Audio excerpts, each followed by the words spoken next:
क्या अविनाश शेप करके लेकर आया था। किसी से अभी बात होना संभव है या फिर 4 बजे ये लोग बात करेंगे? जो सेक्सुअल हरेसमेंट का आरोप लगा ये सबसे बड़ा है। जी अविनाश, क्या वहां पर किसी से बात हो सकती है? 4 बजे के करीब सारे खिलाड़ी लौट खेल मंत्रालय से आए। जी मेहरबानी करके आप बिल्कुल भी बात पूरी करिए। अगर बात करें तो सारे खिलाड़ी इस वक्त खेल मंत्रालय में मौजूद हैं और खेल मंत्रालय से लौट करके 4 बजे इसी जनता मंत्र में बिल्कुल अंशु अवस्थी जी, सारी बातें आपने सुन ली हैं। क्या खिलाड़ी कह रहे हैं? आनंदेश्वर पांडे जी जो पूर्व कोषाध्यक्ष रहे भारतीय ओलंपिक संघ के, उन पर भी आरोप लग गए थे, उनका भी पक्ष आपने सुना। अब कांग्रेस किस तरीके से देख रही है विवाद जो चल रहा है, जो गंभीर आरोप लगे हैं, कैसे इसको डील किया जाए? देखिए अवधेश जी, सबसे महत्वपूर्ण बात तो ये है कि जब खिलाड़ी होंगे तभी फेडरेशन का महत्व है। बिना खिलाड़ियों के फेडरेशन का या किसी भी खेल संघ का कोई महत्व नहीं। तो जो आनंदेश्वर पांडे जी कह रहे हैं, कम से कम उनको इस बात को खिलाड़ियों को सम्मान करते हुए कहना चाहिए, तभी अच्छा लगता है। दूसरा, एक बड़ी महत्वपूर्ण बात जो जिन पर आरोप है, आरोपी भी इस बात को कह रहे हैं और यहाँ पर बैठे पांडे जी भी कह रहे हैं कि अंतर्राष्ट्रीय जो खेल लेता वो राष्ट्रीय नहीं खेलना चाहता। तो आखिर संघ की क्या जिम्मेदारी है? आपने नए खिलाड़ी क्यों नहीं पैदा किए? मुझे आप बताइए कि बृजभूषण शरण सिंह IWF के अध्यक्ष हैं, क्या वो फिर से उत्तर प्रदेश के कुश्ती संघ के अध्यक्ष बनना पसंद करेंगे? कोई भी आगे बढ़ने के बाद पीछे नहीं, ये क्रमवार प्रमोशन है। आप नए खिलाड़ियों को क्यों नहीं पैदा करते? संघ आखिर क्या कर रहा है? क्या संघ बैठकर सिर्फ पैसे का बंदरबाट कर रहा है, या संघ बैठकर सिर्फ इंटरनल पॉलिटिक्स में लगा हुआ है, या जिस तरीके के आरोप इन खिलाड़ियों ने लगाए उन पर लगा हुआ? यही काम बचा है फेडरेशन और संघ का?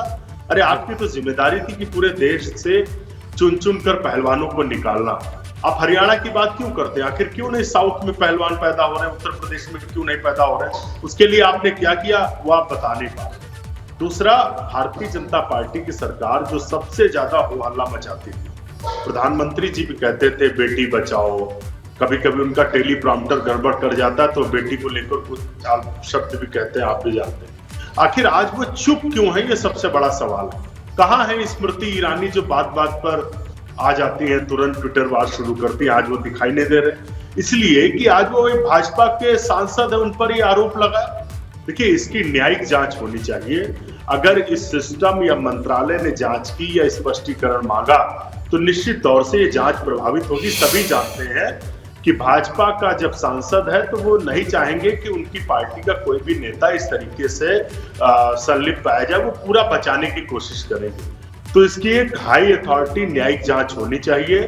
खिलाड़ियों के जो आरोप है उनकी न्यायिक जांच के तहत पुष्टि निकल कर आएगी और जो भी दोषी हैं उनको तत्काल कार्रवाई उन पर होनी चाहिए। ठीक है, कार्रवाई होनी चाहिए बिल्कुल। और आपका ये सुझाव है कि न्यायिक जांच। मैं अपनी बात कंप्लीट करता हूं। ठीक है, कि पद पर पहले सबसे पहली बात तो ये है कि उनको तत्काल उस संघ के अध्यक्ष के पद से हटाया जाए और उनको नैतिक आधार पर स्वयं इस्तीफा देना चाहिए। इस जांच पर के रहते, जांच होने के दौरान यदि पद पर रहेंगे तो बहुत सारे ऐसे खिलाड़ी हैं जो अब सच्चाई बाहर नहीं आ पाएगी। ठीक है, मतलब कि वो जांच प्रभावित हो सकती है। हमारे साथ आप बने रहिए, आनंदेश्वर जी हैं, उनसे भी चीजों को समझेंगे। अविनाश भी लगातार बने हुए। और सवाल यही है कि जिस तरीके से पहलवानों ने गंभीर आरोप लगाए हैं बृजभूषण शरण सिंह के खिलाफ, ये लड़ाई तो आगे चल रही है। लेकिन आनंदेश्वर पांडे जी, मेरे मन में एक सवाल उठ रहा था जब आप बातचीत कर रहे थे कि ठीक है किसी की व्यक्तिगत रंज हो सकती है, एक व्यक्ति दो व्यक्ति से, लेकिन जो आप तर्क दे रहे थे कि कोई भी अंतर्राष्ट्रीय पहलवान अब राष्ट्रीय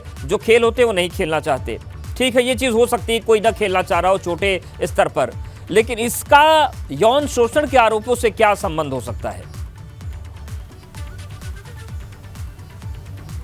देखिए, मेन बात यही है जो आप बात नहीं समझे। अभी हमारे कांग्रेस के प्रवक्ता जी बोल रहे थे कि फेडरेशन में पैसा है, फेडरेशन उसका बंदरबाट करती है। तो मैं माननीय महोदय के संज्ञान में लाना चाहता हूँ कि हर फेडरेशन भीख मांग के चलती है, चाहे राज्य सरकार हो चाहे भारत सरकार हो।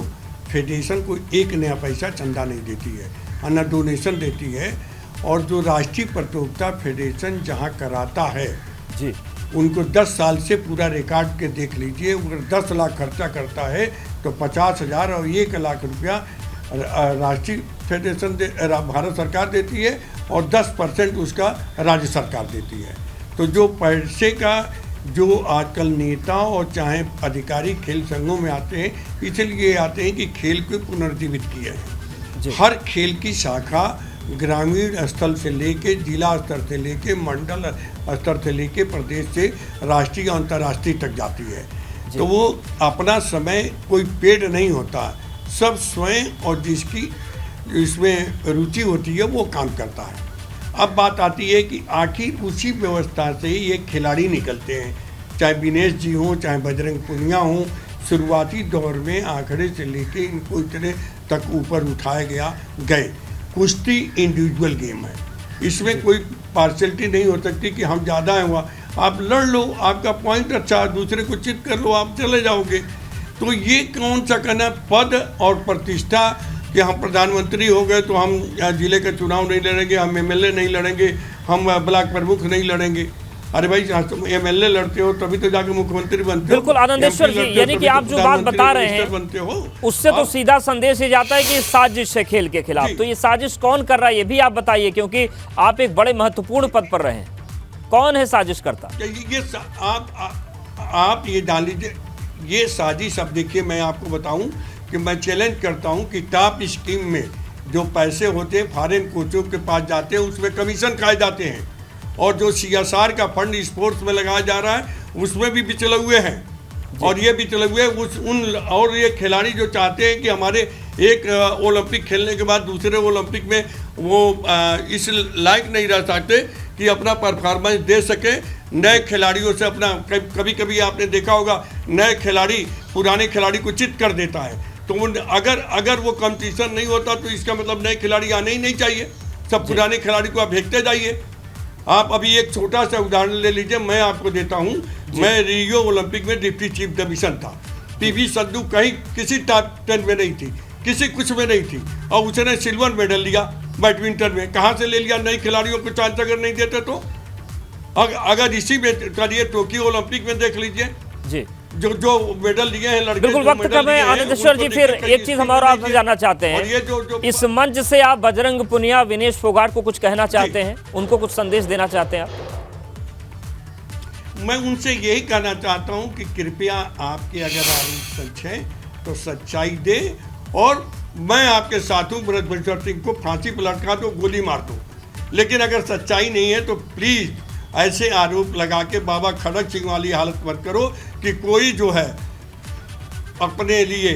और मेरे पास ऐसे भी है कि जब विनेश फोगाट को ब्रजभूषण सिंह ने मदद किया आउट ऑफ एज आके, अगर विनेश फोगाट सुन रही है तो मेरी बात को मैं साबित भी कर दूंगा। जब नई लड़की से हार गई थी 1 पॉइंट से, उसके बाद उस लड़की को उन्होंने बैठा के इनको चांस दिया है।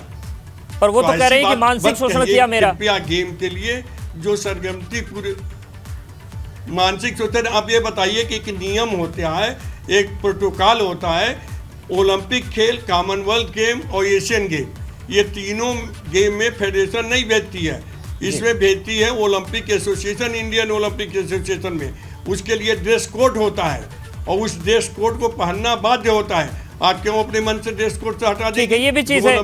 बिल्कुल ये तमाम सवाल हैं, उन सवालों के जवाब खिलाड़ियों को भी देना चाहिए। लेकिन अंशु अवस्थी जी, आनंदेश्वर जी ने कहा कि अंशु जी को ये अपडेट होना होगा कि आप ये कह रहे हैं कि पैसों की बंदरबाट, लेकिन वो कह रहे हैं कि भारत में खेल संघ भीख मांग के चलते, पैसे तो है ही नहीं।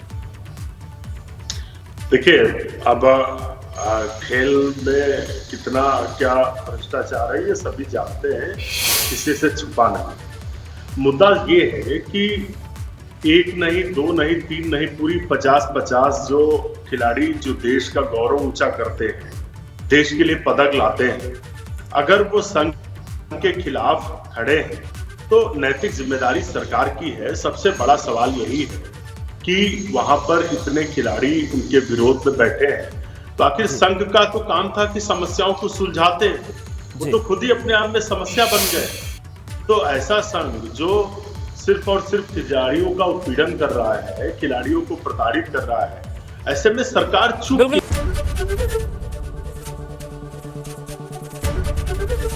ABP गंगा, खबर आपकी, जुबान आपकी।